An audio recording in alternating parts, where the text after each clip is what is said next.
Untold as the saga unfolds, the mystery of our scattered history. That's actually a line from one of my poems, and I feel it's really fitting for the stuff that I've been doing and what's happening in today's current climate. So I just want to start by saying, growing up for me, Black history was absent from Canadian history. When you don't see yourself part of the narrative, you feel like you don't belong. You feel like there's something wrong with you. When people would ask me where I'm from, I would say, Toronto, born and raised, you don't know. But then they'll be like, oh, well, where are you really from? When you've been asked the same question so many times, you get frustrated, and then I would eventually just say stolen from Africa.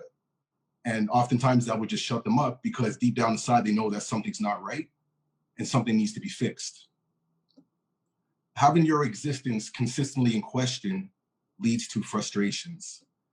I remember having conversations with people and they would say that slavery never existed in Canada.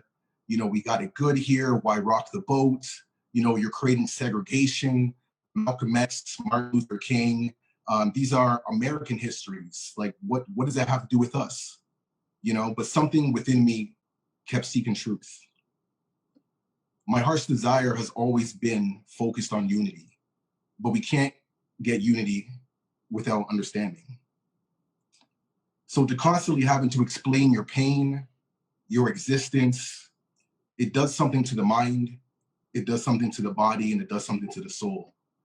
I remember back in 2006, I was having a conversation with a friend of mine from Nova Scotia, and they're telling me about this community called Africville. And I said, Africville, what's Africville?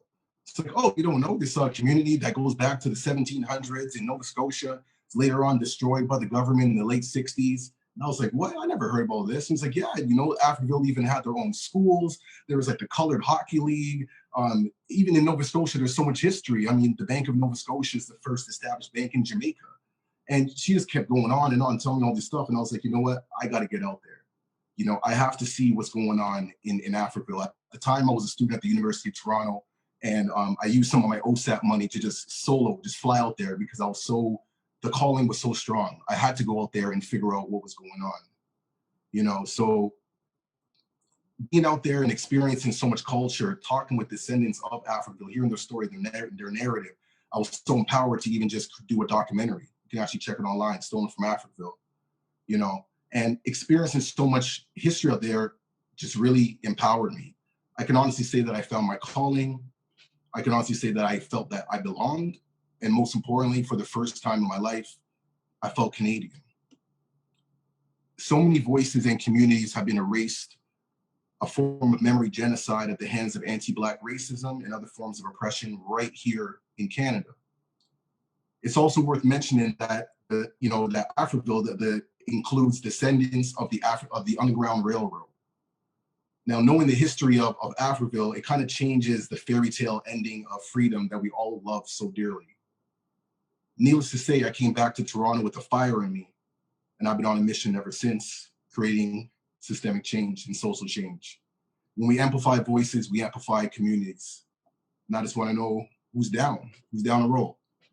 So I'm going to leave you with this quote from the Honorable Malcolm X, and it says, ignorance of each other is what has made unity impossible in the past. Therefore, we need enlightenment. We need more light about each other.